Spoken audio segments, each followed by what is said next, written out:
Foods is looking for you. That's right, Valicio Foods is now hiring for multiple positions and shifts with great employee benefits, an on-site health clinic, competitive wages, and advancement opportunities. Valicio Foods is a company that truly values their employees. Apply online at valiciofoods.com/careers.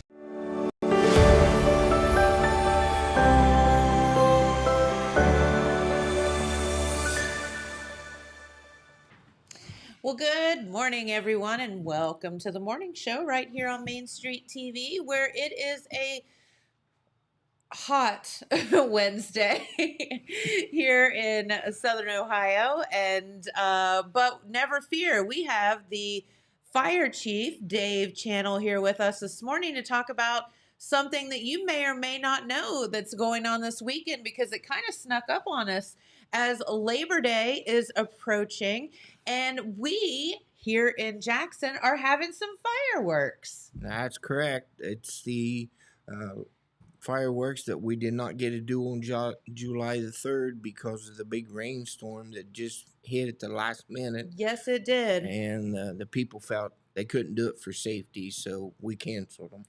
You know, and as we sit here in probably one of the worst droughts that we've had in a really long time, it's kind of hard to think back about July 3rd, you know, a month or two ago, and that it was literally like flooded here. We can't even remember what that was like. But so, and then when you guys said, well, it will be on Labor Day weekend, that seemed so far away. It seems so long, and here we are. And here we are, yes. How that came about was, like you said, that big rainstorm hit, flooded down in there because of the rain so hard in a short period. I immediately on Monday contacted the fireworks company, and they said you can pick any date you want because they don't have none. Their busy time is 4th of July. July Sure. the 4th. So I just thought, there's nothing in town on Labor Day weekend. So let's shoot for Labor Day weekend, Sunday evening. She said, that's fine. You give me a time and we'll do it. And now we're faced with a drought, which it is a concern. We went from one extreme to the other, right? Yeah, we take some of that rain now. Yeah. For sure. But it is a concern. I did meet with the Service Safety Director yesterday morning, David Swarkammer. Yeah. And we both agreed after I told him my concern and what I'm planning on doing to protect the area. He said he was good with it. And I said, well, I'm good with it, so let's go for it. So we are on schedule for 9 o'clock Sunday night. Fireworks are going off. You know, and I think that's awesome. Number one, I don't think that there's anybody in the world that would question your judgment when it comes to fire safety. You've been around the block, let's say a time or two. Not saying you're old. We'll just say there's a lot of experience in there. How's that? Yeah. But no, that is definitely, it has been a concern. I've had a lot of people ask me, like, do you think they can let the fireworks off because it's so dry? Is there a safety concern? And I'm glad that you addressed that, because we will have fireworks. Right. What we're planning on doing, I've asked, of course, there's 8 fire departments in the county. I've asked them all to send me a truck or two for coverage. Sure. I've also talked to the pyrotechnic yesterday, and he said we could wet the grass down in that area before the fireworks go off, which will help. Sure. Then after the fireworks is over, my assistant chief, Kyle Hickey, and Blair Strange from the PD, since they have a new drone that has a thermal image camera on it. Okay. We're going to run that overhead to make sure nothing in the woods, on top of building, anywhere that we can spot something hot. Very good. Okay. So, and my department is, I'm going to put 4 trucks with an ATV out. So I will have trucks all in that area. Also, shopping center, clear out the TSC, Veterans Drive, Triumph Street. We're going to have that covered. Okay. I want people to know it is a concern, but I think we've been pretty proactive to cover it all. Yeah, I don't think that anybody that knows you would ever question your ability to make sure that we're all going to be safe. Well, that's the main thing. Safety's number one. Yes, it is. I've been taught that for years and years, and I still teach it to people. Safety's number one. If you can't get there or you can't do the job, then you've just created more problems. Yeah, absolutely. And the last thing that anybody wants is to have to put out a fire after fireworks. That doesn't make a lot of sense to any of us. Um, so I know with the 4th of July sometimes comes, some other things down in the park. Will there be other things down in the park on Sunday, or are we just focusing on the fireworks? The only thing that's going to be in the park is about 6 food vendors. Okay. They will be here. They want to come back. There will be no activities for the kids or anything. Okay. Once people do that, they spend their budget and so forth. Sure. And it's hard to come up with money nowadays. It's tight nowadays. So there will be about 6 food vendors there. There will be Legends, Pit Stop, Kona Ice, Gatti's, Kettle Crazed Corn, and there's a new lady in town that I think she calls it Marvetta's vendor. I think I touched on them all. Okay. But 5 or 6 food vendor. Oh, the other one is CNS Concessions. It used to be Steve Adams out of Beaver. He's sold out. So those people are coming back. They like coming here. So the 6 vendors will be there. Very good. So you will have ample opportunity to find something to eat, or of course you can, visit anywhere around town and that's open. But again, the fireworks, it won't be at 10 o'clock, it'll be 9 o'clock Correct. this time. And that's So because of the moving it up. daylight hours. Okay. We moved it back to 9 o'clock. Sure. One other thing there also is I look for a lot of people in town because, there's no plants working on Sunday night. It's a holiday weekend. People won't have to get up and go to work on Monday morning. That's right. So I really look for a lot of people in town to come from out of the county even, because we're the only one doing fireworks that weekend in this area. You've got it. And pack up the kids if you're listening outside of Jackson, and come on in, and it's just a special treat for your Labor Day that we don't normally have. And it was unfortunate on the 4th of July, but now we get to have fireworks when no one else does. Right. It's like the Christmas fireworks that we started 3 years ago. Yeah. That's very unique. Yes. The fireworks company says you're doing something that's very unique. Nobody else does it. Yep. And so this area for us, this is going to be something new. It's going to be very unique. Maybe it's something that could be considered to do every year. Yeah, Since maybe. everybody around us in the county, other counties have fireworks that weekend.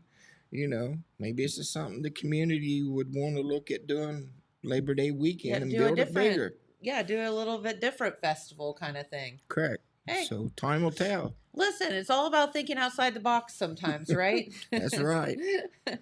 So let's talk about, we mentioned safety earlier, and with safety with fireworks comes sometimes some street closures and things like that. So, and could you maybe touch on where you won't be able to be while they're setting up the fireworks and during? Okay.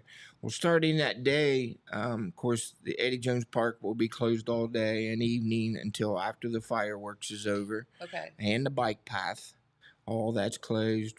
Restrooms will be open till about 8:30 that evening. Okay. And then at 8:30 that evening, I will close off Veterans Drive from Carr Street to Harding Avenue, and then Harding Avenue from Water Street to the bridge there at Salt Creek. We will close that down.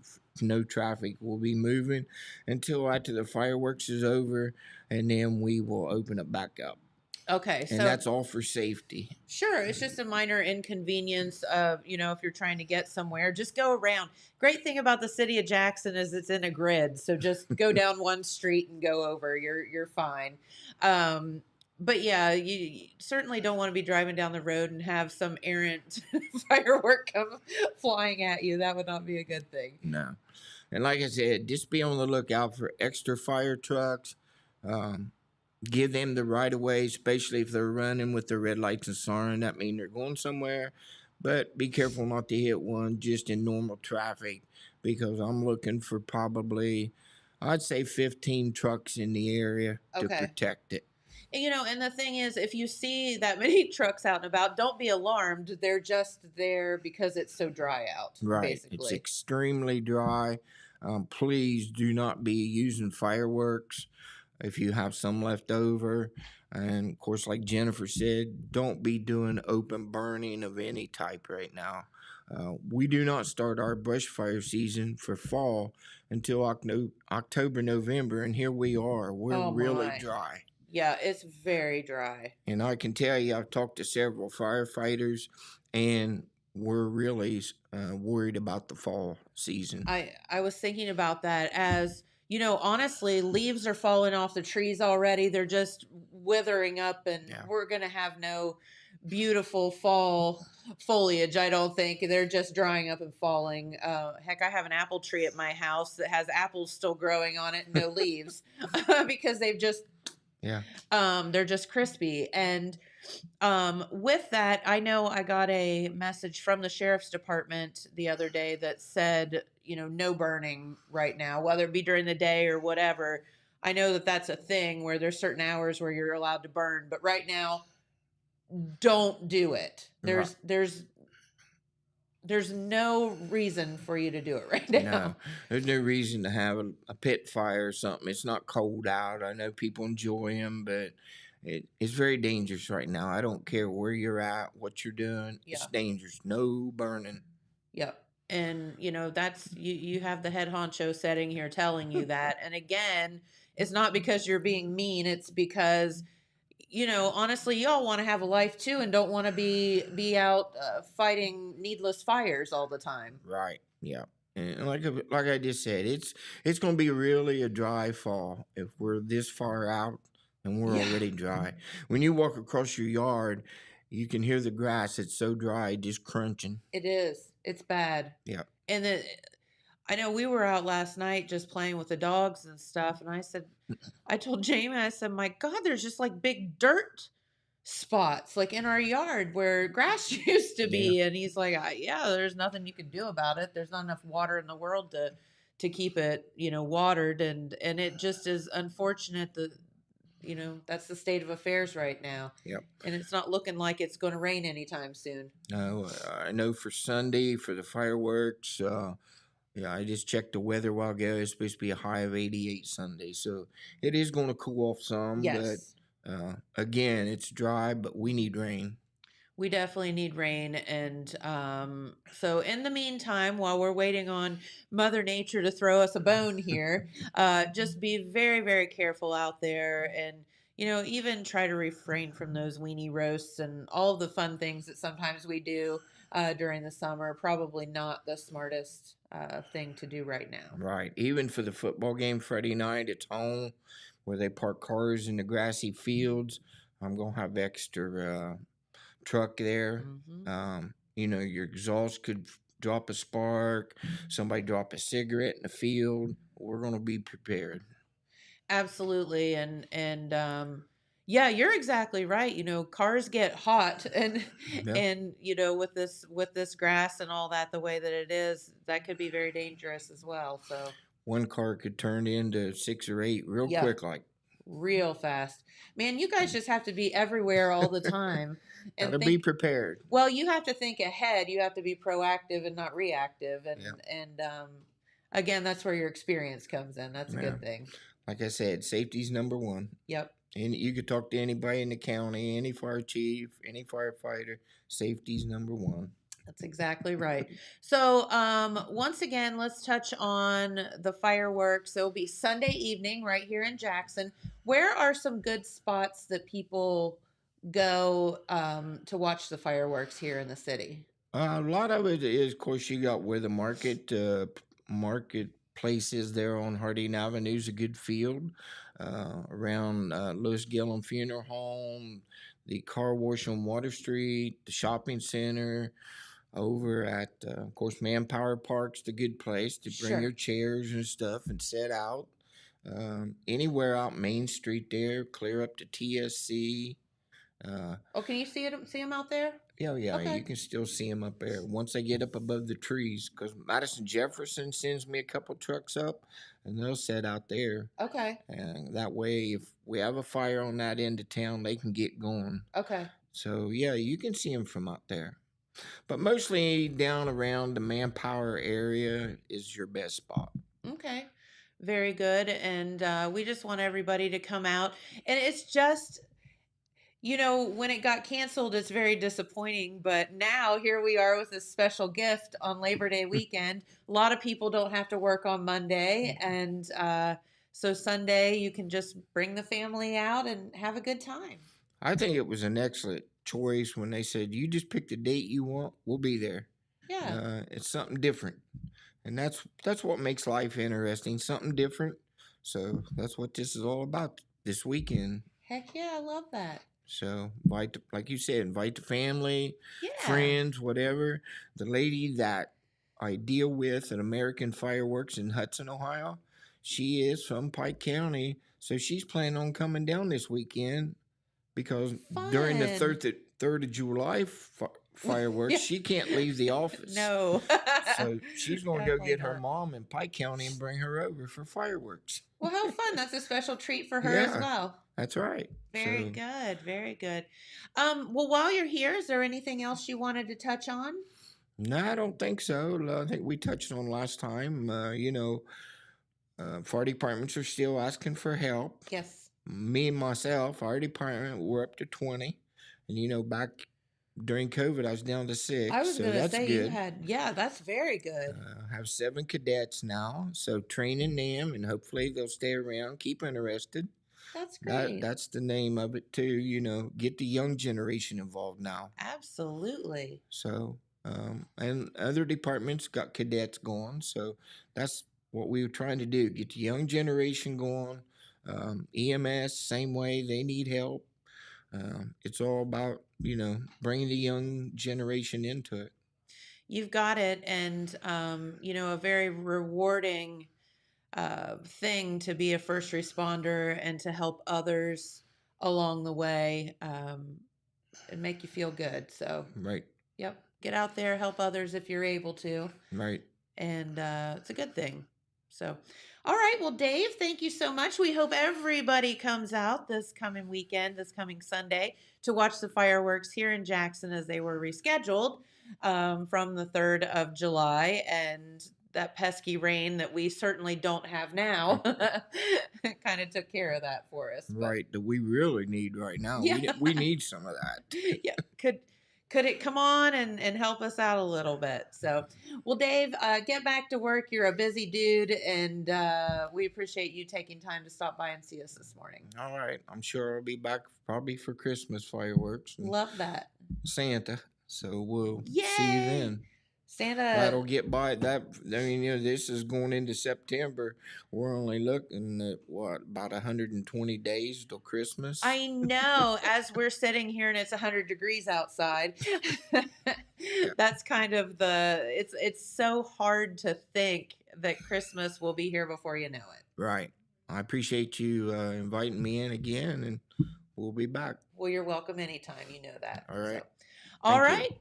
Well, let's do the weather while we're switching out guests. And I think Adrian has that pulled up for us. And thanks, Dave. Have a great day. Thank you. And Adrian, if you want to fetch our next guest, that would be wonderful. Okay, so today it looks like the weather forecast is once again very, very hot. And we are having temperatures up close to 100 degrees. They are calling for just a tiny chance of rain, but I'm not holding my breath or anything of that nature. So come on over, have a seat. And but as Dave said, the great news is by the time we get to the weekend, which will be Saturday, Sunday, Monday, for your Labor Day, much cooler temperatures and maybe a little bit of relief in stores. So that's kind of your weekend weather forecast. Very, very hot through Friday and then cooling down just a hair, as if 85 is cool. There's something not right about that, but Yeah. In yeah. comparison, though. Yeah, hey, listen, we'll take 85 over 100 any Yeah. day. So, all right. Well, we have another special guest here in the show, and you are here to talk about something going on this weekend as well, right? Yeah. So I am with our overdose response team here in Jackson County, And and tell everybody who you are. my name is Ashley Fetherolf. I work with Hopewell Health Centers, but I'm representing the Port team. And this weekend on Saturday, we have for International Overdose Awareness Day, August 31st, the Memorial 5K run this Saturday. Yeah. Okay. Mhm. Well, can we back up a minute? And I'll be honest with you. We were talking about Jackson County Port, which is PORT.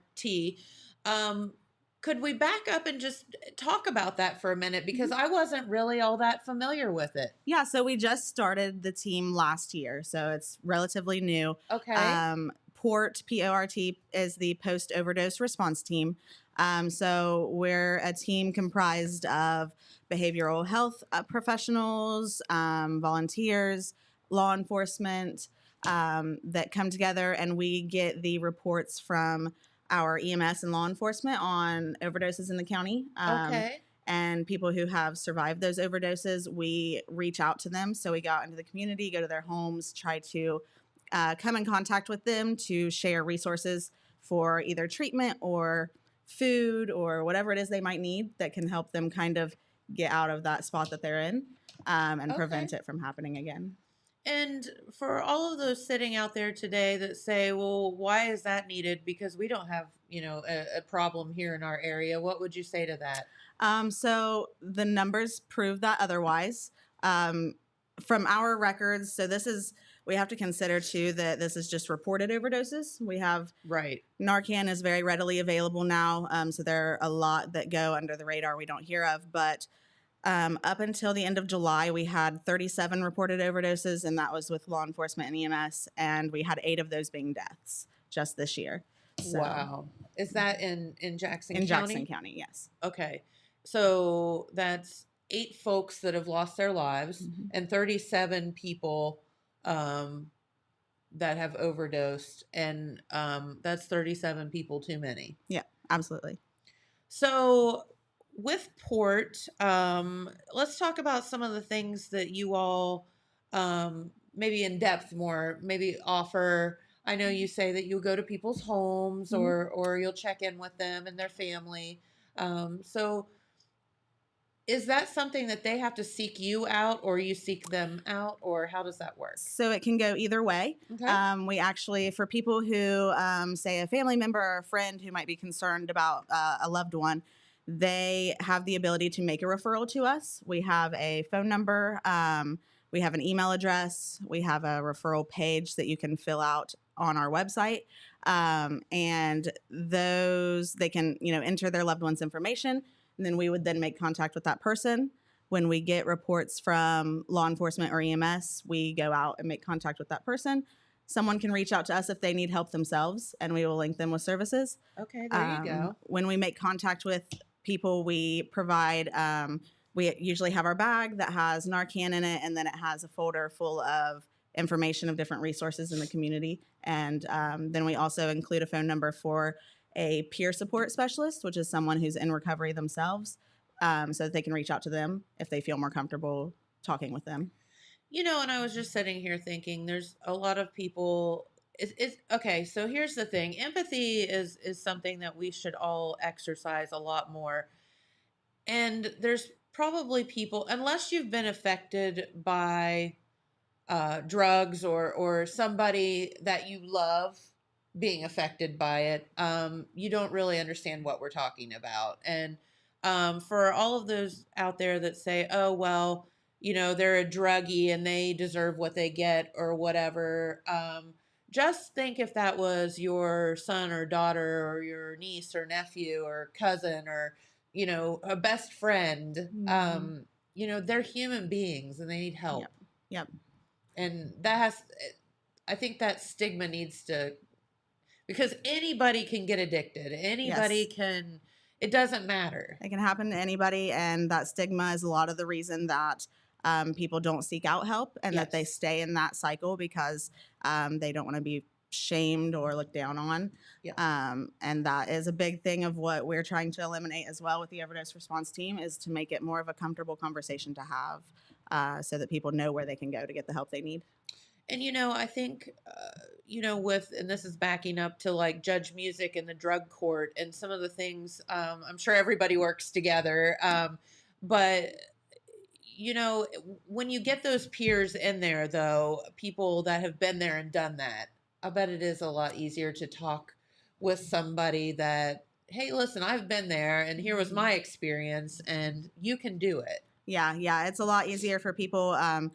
Addiction is something that you don't understand fully unless you have been Yes. there. And so having someone that they knows what they're saying and doesn't think that they're, making things up or not making any sense, it's a lot easier to be straightforward and honest with them. And that's the best way to get started. What are some of the, I'm just curious, what are some of the drugs of choice nowadays? So the biggest, most prevalent two I would say are fentanyl and methamphetamines are what we see the most here. Things like prescription medications are kind of not readily available That's out anymore. of vogue. That's not cool anymore. So fentanyl is the biggest one that we see. So I work with I volunteer with the Jackson County Health Department during their harm reduction that they do on Thursdays. We do the needle exchange. We offer Narcan, things like that.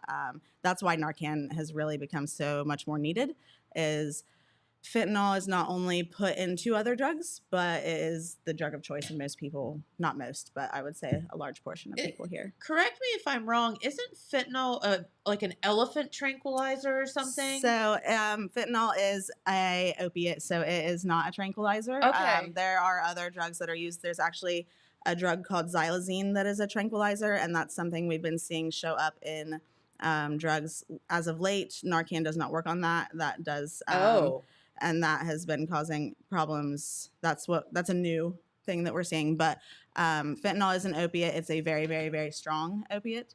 And they're making it it's synthetic. They're making it so you're given fentanyl in the hospital like in an epidural.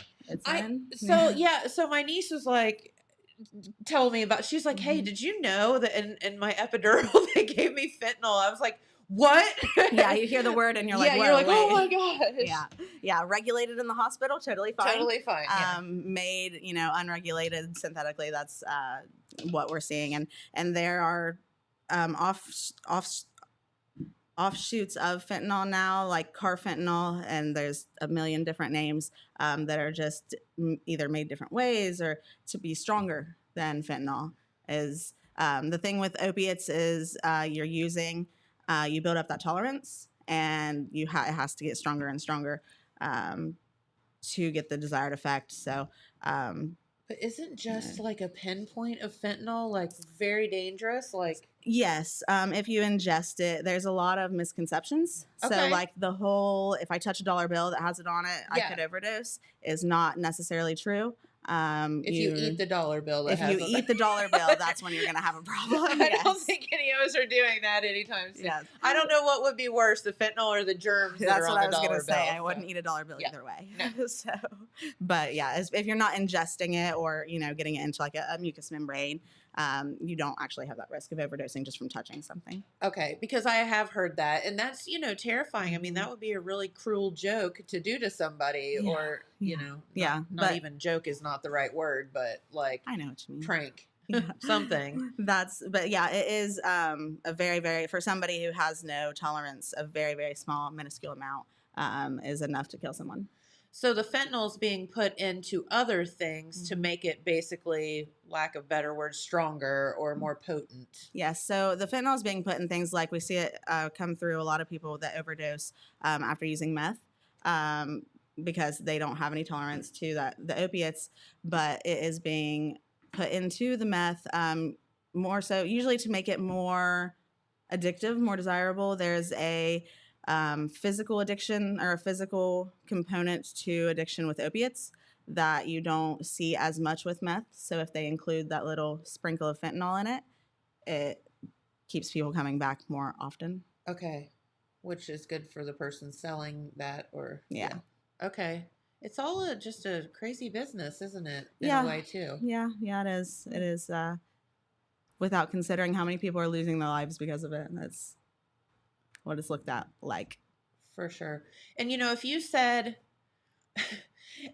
this is what's so bizarre about it. If you said 37 people in Jackson County are going to get in their car or do something that causes them to end up in the hospital or dead, we'd all be like, "What? Mm-hmm. Well, we're just not going to do that." Yeah, but if there was an intersection in town where 8 people had died, yes, they would do something about that intersection. Yes. There are a lot of people that think that people battling addiction, for whatever reason, that their lives aren't They're not as worth important. it. Yeah, and that's just not the case. One of my favorite, sayings or things that I go by is that, somebody can't get sober, they can't do better if they're not alive.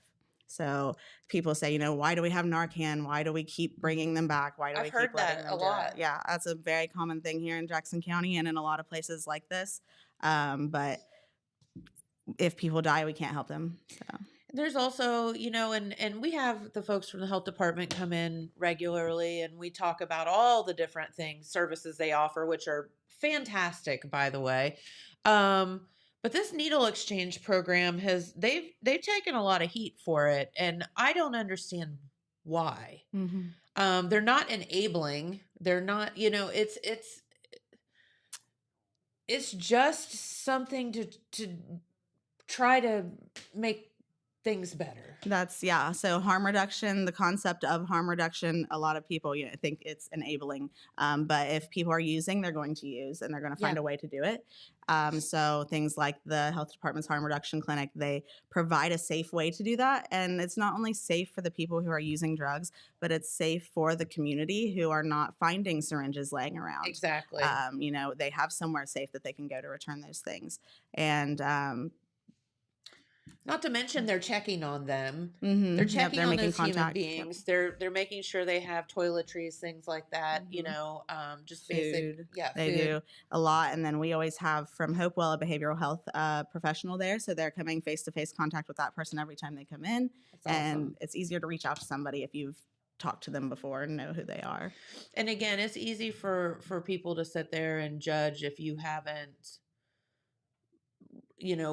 been affected personally by it. And we're all that way. Human beings are that way. We're selfish individuals. Yes, we are. And I can totally understand the perspective of somebody who's never had any involvement with it or any, experience with it. But there will come a point probably where there isn't anybody who hasn't had either themselves or a loved one that has been affected by it. By some sort of addiction or whatever.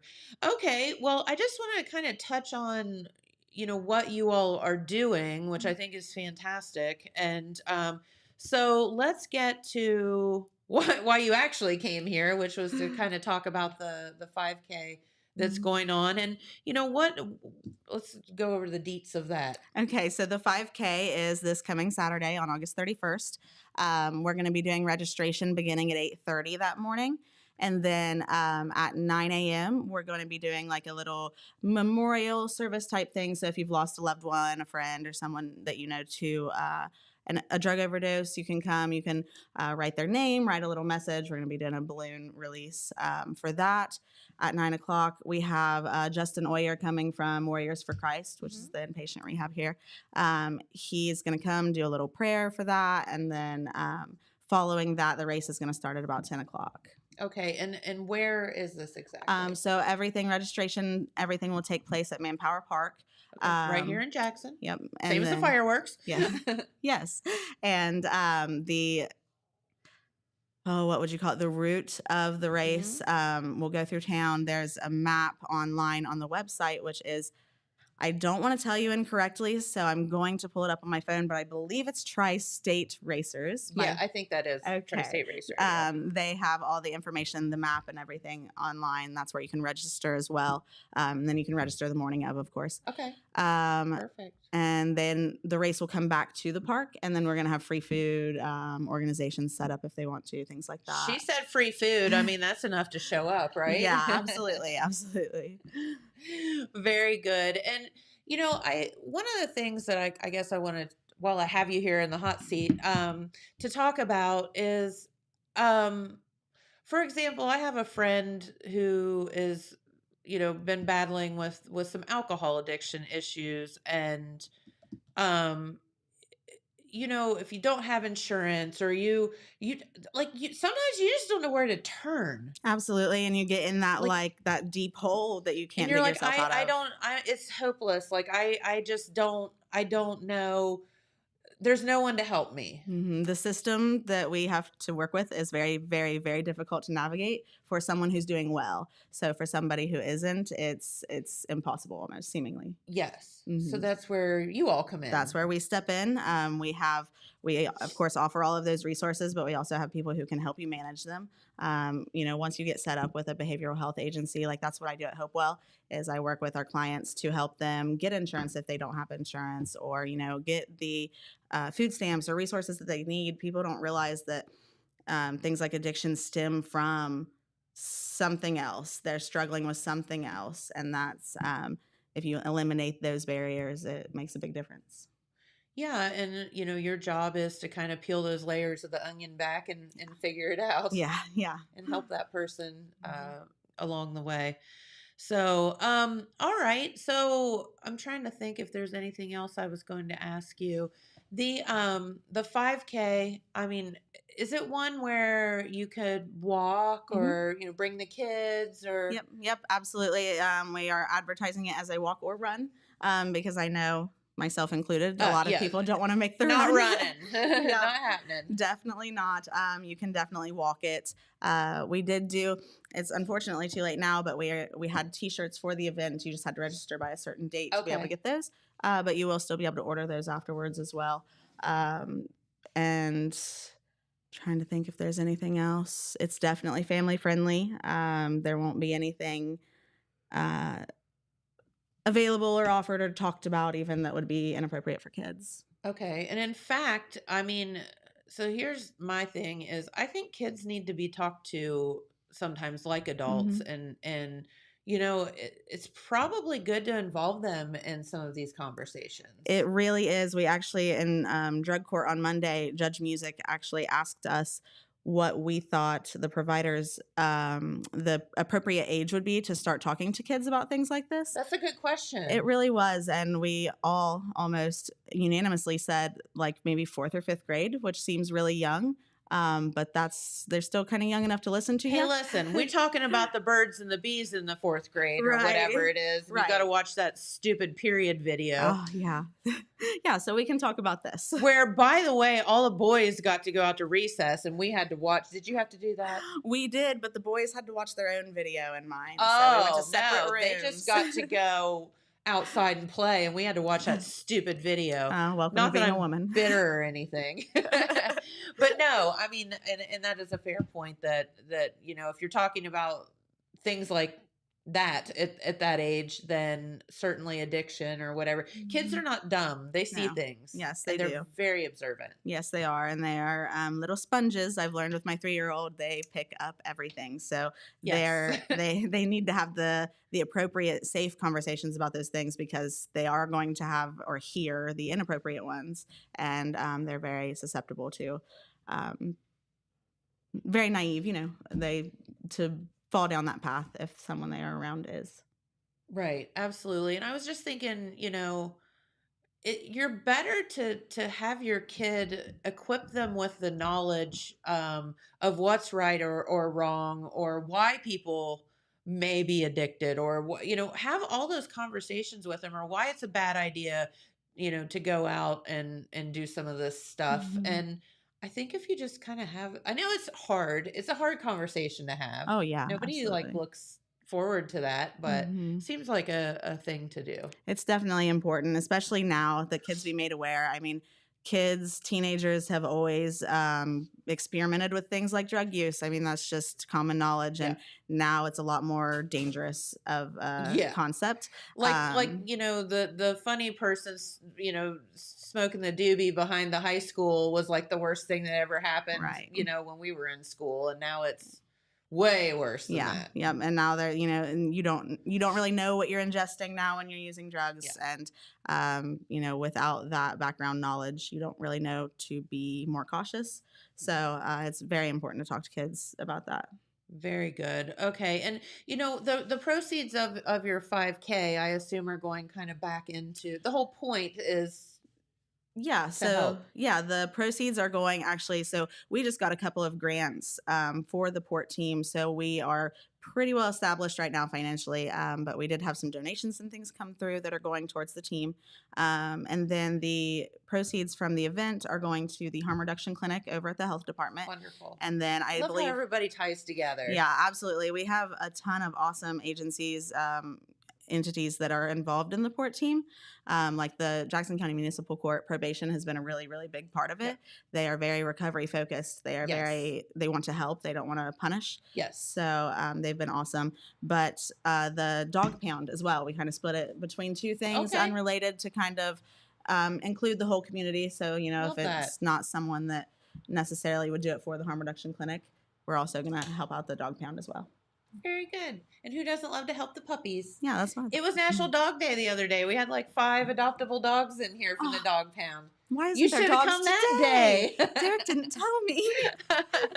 It was a hoot too, because they were, oh my gosh, they were so excited, and like every 5 seconds they were unplugging a cord or something. Oh my gosh. They were all running around. It was awesome. I wanted to say before I forget, we were talking about municipal court and probation.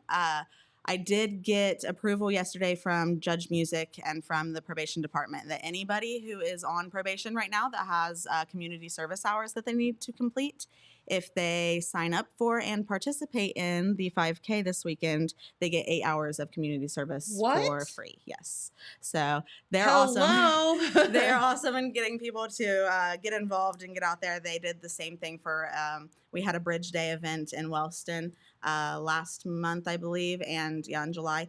That's amazing. They did the same thing then, so that's really cool. You don't even have to run; you can just walk, and you can just get be those there, 8 hours. Yep. Just do the thing. Yep. Okay. Well, very good.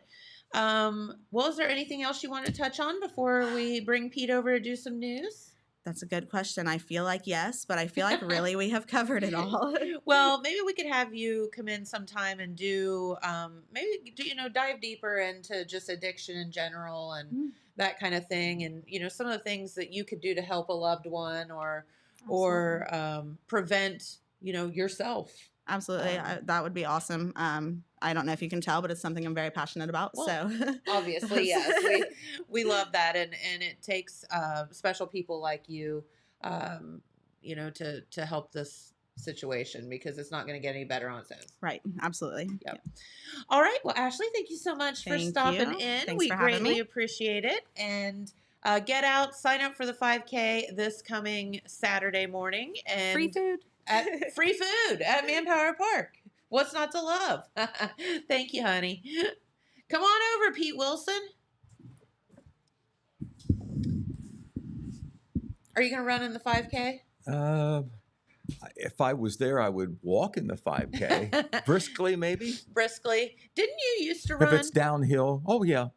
No, I still could. I still probably could. I just don't know how far I would go and what would happen. What, you might break along the way? Yes. My heart, maybe. Right. Oh, it's Pete Wilson. He pulled a muscle again. No, I'm just kidding. Oh, that's very easy to do. I learned about that in my 40s playing softball. Uh-huh. Those quick starts, Yep. Body's not what it used to be. Yeah, we're not. My husband says we're not as spry as we once were. How's that? That's part of the deal. Part of the deal. So what's going on news-wise? Okay. Well, probably our top story, or at least one of our top stories that actually developed since we talked yesterday on the news, Okay. comes from Vinton County. And it is another development in the tourism board issue up there. Oh, okay. Remember, we've got the Convention and Visitors Bureau, Yes. and we've got the county commissioners. And the problem is they are disagreeing. They're separated. The CVB is the entity that works with tourism marketing. They've got a separate board. And they are the ones who got that $2.8 million ODNR Ambler grant Yes. to do the Hotel MacArthur. And a side project is developing the MacArthur Brick Company into kind of like a recreational area just south of MacArthur. Now, just to roll the tape back a little bit, the commission became concerned, and they were represented by the prosecuting attorney in Vinton County, Bill Archer. He's been out on front on this for the county and to the commissioners. He's stated and has put out information that they're concerned about CVB operations and the board not doing everything exactly right.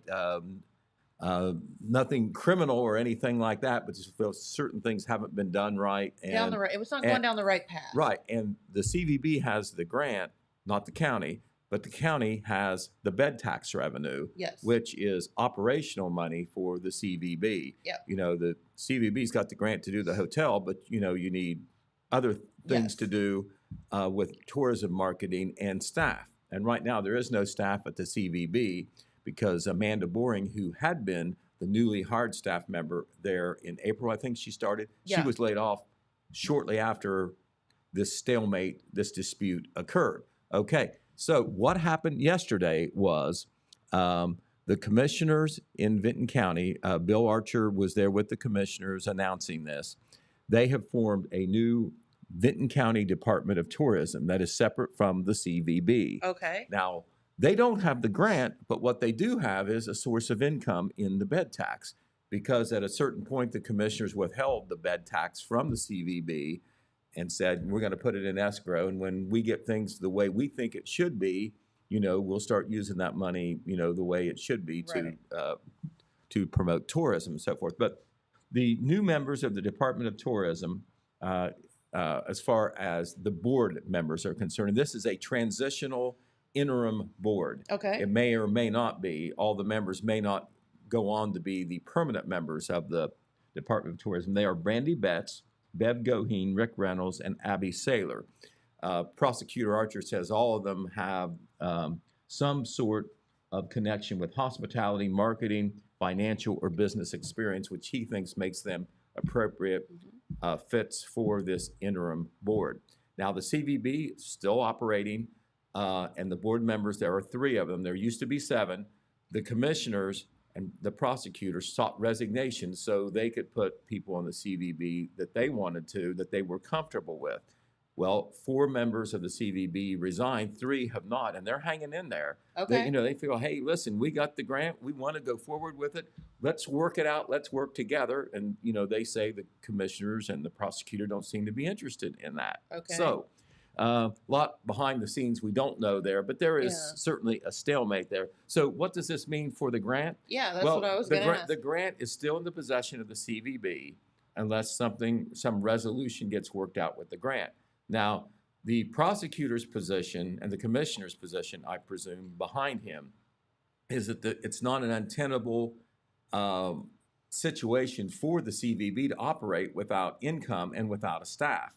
And they feel that the grant probably isn't going to be viable and may be lost. Okay. Oh my. If that happens, and the CVB has not said that, we didn't talk to CVB yesterday. This was all on the county side. Sure. As far as we are concerned or know, the CVB board is still operating. They're holding on to the grant. They may have a plan to be able to use it. They say they don't want to see the Hotel MacArthur lost. Of course not. No, but I don't think anybody wants to see that. If somehow the Hotel MacArthur is lost because, the CVB ceases to exist, the current board members, or they can't work out something, or they don't go forward with the project because they feel they can't, the commissioners with this new tourism department may try to get a new grant for the Hotel MacArthur. Okay. There are 2 projects, remember. The other is the MacArthur Brick Company Preserve. Yes. That is under the Park District. But see, the grant is together. Yes. The the park district was really the direct connection with the mining and abandoned mine lands and like that. But you're also allowed to have an economic development component because, you know, you've been affected by abandoned mine lands and Sure. mine that happened in the past. That was the Hotel MacArthur. So it's kind of a complicated situation, but that is the latest development. Okay. And We'll see how this all unfolds. we know that the commissioners soap opera. the commissioners do plan to appoint 3 more members to have a 7-member Okay. Department of Tourism board. And if the CVB members resign or they give up or whatever, because one of the prosecutors' position is that they can't really act because they have 3 members of a 7-member board. But I've also heard there is a legal opinion that, you know, when you're down to a certain number of members, then, you know, the numbers that you need through a quorum change because, you know, your total numbers Sure. change. I'm not sure whether that's true or not, but I've heard that put out there as well. But anyway, that story was prominent on our front page. You give Red Thompson Jr. a lot of credit for getting that story on the run. Happened in the commissioners meeting that was late morning, and we got a story into our paper and online, and it's there now. Okay. All right, we want to, like the Cincinnati Reds, when we with the Cincinnati Reds on this, we want to tip our hat to Michelle Landrum. Michelle Landrum tonight, there she is. Hi, Michelle. She is going to be at the Great American Ballpark in Cincinnati. The Reds play the Oakland Athletics pregame. They are going to offer, the Reds are going to honor under their Reds Country Care program and their Recovery Awareness Month awareness program. Michelle is one of the people who are going to be honored for their service in the Recovery Ohio Give Back game. That is where a select few persons are honored in a pregame ceremony for what they do for people in the community. Michelle is from Jackson, and she works for Child Focus, which is a 988 call center responder. That's where, you know, you call if you have a mental health concern, suicide prevention, drug addiction, you feel, please help. You need to talk to somebody to maybe get immediately soothed, to relieve somebody on the other line who can also refer you to other people who can help. Michelle Landrum is one of those ones on the front line, and she's going to be, you know, honored at the ball game tonight by the Reds. How cool. But she is, she works out of her home, and it's a full-time job, and it's one of those voices that you hear when you need to hear a voice, a friendly, sympathetic, supportive voice at one of the worst times in your life. And these are people we don't hear about, people we don't meet. Well, Michelle Landrum is one of them. We had an article, a profile of her and what the Reds are doing for her in last week's paper, and we wanted to mention her here on Main Street TV. The Ohio's 988 is one of the state's larger commitment to providing quality, person-centered crisis support all across the state. So 988 is where you dial, you know, like 911 for a medical emergency or a crime or something like that, but 988 for a mental health, drug addiction crisis, personal crisis where, you know, you really need to talk to somebody. All right, a couple other things to tell you that's going on as well. We want to honor, speaking of honors, we want to put a spotlight on some very bright elementary school kids in Jackson, Oak Hill who were recently honored at the respective school board meetings, Jackson, Oak Hill, for having perfect test scores. Oh, wow. Last spring. And first we'll go to Jackson, and they, at the last school board meeting, they honored kids from Northview Elementary, Southview Elementary, and Westview Elementary. Very cool. And Adrian's going to put those up for us, and we'll identify them as we can here. Okay, these are the kids from Oak Hill, actually. So we'll go over there first. They did it at Oak Hill, and all these kids are together. There were other kids who could not come to the school board meeting because they were involved in school activities, but that is Rebecca Potter on the left. She is the principal at Oak Hill Elementary. And then you have Maya Irwin, Emmett Hensler, who, by the way, is the son of Jackson County Commissioner John Hensler and his wife, Lindsay. Yeah. And then you have elementary assistant principal Morgan Newsom there in the back as well. And Also, Hannah Phobel is the other young lady there on the far right. But they were the elementary kids in some different subject or whatever who had perfect test scores, That's math, awesome. science, etc. So congratulations to them. They deserve that. Have their picture and be shown on Main Street TV. Okay, we will go now to the Jackson Elementary School students. And they were honored by elementary schools. They were introduced by, I think, the building principal in each case.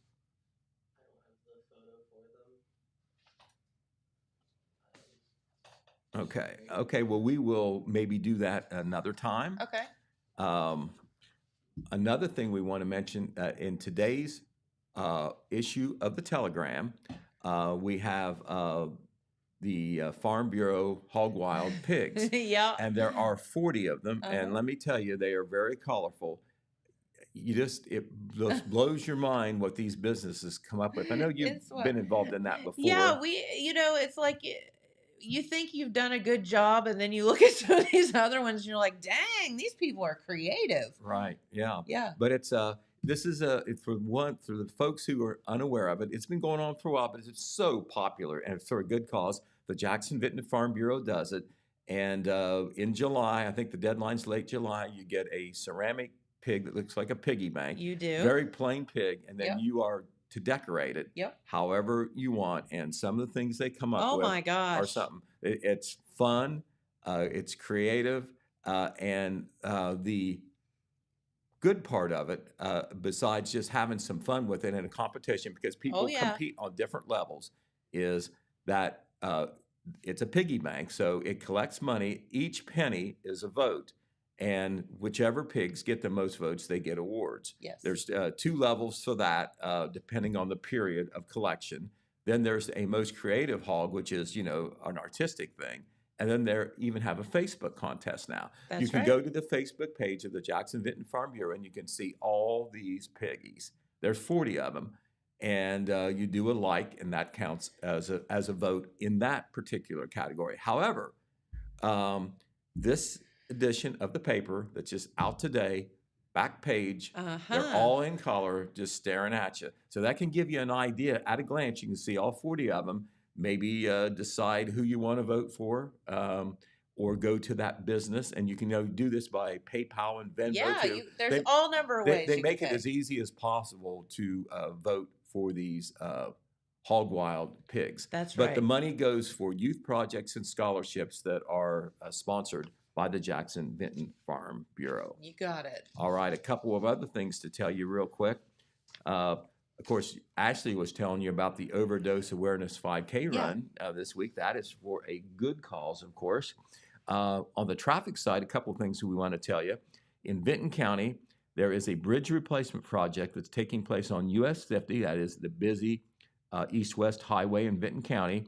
It's on US Route 50 on the east side at State Route 356 intersection. That's east of MacArthur. One lane of the roadway is closed. You can get through, but slow down a little bit. They're working on a bridge replacement project, and it will probably be going until the end of the month. All right, and then in Jackson, I'm not sure where they're at, but McKee Paving is working on street paving again. Okay. I believe was supposed to start today, and will be going through or until about September the 9th, Okay. give or take a little bit. I'm not sure whether they'll complete everything then. As long as the weather doesn't turn too cold, they can continue to pave. But Well, I don't think we have to worry about that right no, now. not right now. Some of the streets they may be paved. One of the biggies is High Street, Jennifer. Okay. That High Street from South Street to West Main Street. That's a Yeah. good chunk of That's that a street. long way. Tropic Street from Bennett Avenue to Vaughn Street. That's, of course, in the area of Jackson Middle School. That'll be interesting. The portion of Columbia Street from South Street to Pearl Street. The portion of Locust Street from Broad Street to Main Street. And the portion of Star Street from State Street to South Street. They're not going to be in all these places at once, but in this 2-week period, you can expect to see them at some point. Very important. They do have signs posted where they're going to be working. Okay. You don't park your car there Yeah. along the curb. Not There's a lot of good. curb parking in Jackson, of course, in the residential areas, and they can't pave if a vehicle is sitting there. So find some other place to park it, on another street or in the driveway or in your garage or something, because they will move your car or ask you for you to move your car. Yes, it will be moved. Right. So progress can happen. But the Yes. paving that's going on, Jennifer, it's been going on again, off again since late May, really. It is all financed by the city income tax. Yes. And basically, there was very little paving that went on in this city before 2020 because there just wasn't money to do it. They Right. got grants to do some. They did some minor work. They scraped up some money from the regular city budget to do minimal work. But the city income tax, that is one of the main benefits that have come from Sure. that tax, which was passed first in 2020, 1.5% city income tax. And it will be on the ballot, by the way, for a renewal That's right. in this November's general election.